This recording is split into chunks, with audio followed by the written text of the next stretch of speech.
Hello everyone, তোমরা সবাই কেমন আছে? আশা করি তোমরা খুব ভালো আছো। আজকে কি বলো তো, আজকে হচ্ছে হনুমান জয়ন্তী বা হনুমানের জন্মদিন। তো সেই উপলক্ষে আমি তোমাদের হনুমানের জন্মকাহিনী বা কিছু কথা আমি তোমাদের বলবো। তোমাদের আগেই বলেছি অযোধ্যা রাজা দশরথ তিনি পুত্রকামিষ্ঠ যজ্ঞ করেছিলেন, এবং সেই যজ্ঞে যখন রানীরা ক্ষীর খাচ্ছিল এবং যখন রানী কইকেয়ী ক্ষীর খাচ্ছিল, তখন এক চিল এসে ওই ক্ষীরের কিছু অংশ মুখে করে নিয়ে উড়ে গেল। তখন মাতা অঞ্জনা আর বানররাজ কেশরী পুত্রপ্রাপ্তির জন্য ভগবান শিবের তপস্যা করছিল।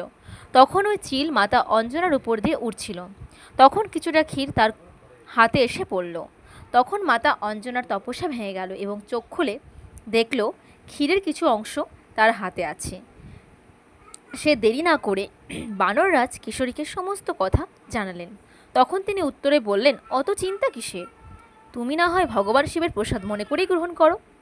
তারপর মাতা অঞ্জনা ক্ষীর গ্রহণ করল এবং তার ফলস্বরূপ তিনি গর্ভবতী হয়ে গেলেন। একদিন মাতা অঞ্জনা পর্বতের উপরে থাকা সূর্যাস্ত দেখছিল। তখন হঠাৎ করে খুব জোরে হাওয়া দিচ্ছিল এবং তার বস্ত্র উড়ে যাচ্ছিল এবং চারিদিকে দেখলো, কিন্তু তার সামনের গাছের পাতা স্থির ছিল। এমন দেখে মাতা অঞ্জনা রেগে গেল আর বলল, তুমি যে থাকো না কেন, আমার সামনে আসো। তখন প্রকট হলো দেবতা আর বলল, দেবী, আপনি ক্রোধিত হবেন না। আপনি পূর্বজন্মে ইন্দ্র দেবতার সভার অপ্সরা ছিলেন এবং আপনি অন্তত সুন্দরী ছিলেন, কিন্তু আপনার স্বভাব ছিল খুব চঞ্চল।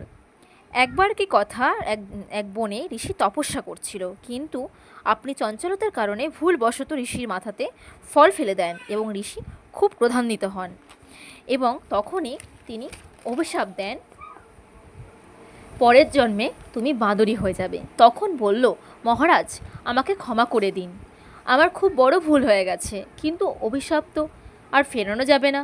তবে আমি তোমাকে এক বরদান দিচ্ছি, তোমার বানরী অত্যন্ত তেজস্বী এবং আকর্ষক হবে এবং তার জন্য তোমার একটা তেজস্বী পুত্রপ্রাপ্ত হবে, যা সাক্ষাৎ মহাদেবের রুদ্ররূপ হবে। তার কাজের জন্য তোমায় যুগ যুগ ধরে সবাই মনে রাখবে। এইভাবে হনুমানের জন্ম হয় এবং এই দিনটা থেকে হনুমান জয়ন্তী বলে ধরা হয়। তো তোমাদের কেমন লেগেছে গল্পটি আমাকে অবশ্যই কমেন্ট করবে, এবং এরকম ধরনের ড্রয়িং বা ভিডিও যদি তোমরা দেখতে চাও তো আমাকে কমেন্ট করবে। আমি তোমাদের মনের মতো ড্রয়িং করার চেষ্টা করব।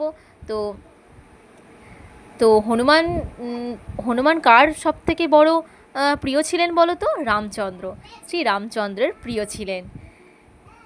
তো তোমাদের ভিডিওটা কেমন লেগেছে আমাকে অবশ্যই কমেন্ট করবে, লাইক কমেন্ট শেয়ার অবশ্যই করে দেবে। তো ততক্ষণ তোমরা ভালো থেকো, সুস্থ থেকো, সাবধানে থেকো আর আমার ভিডিও দেখতে থাকো।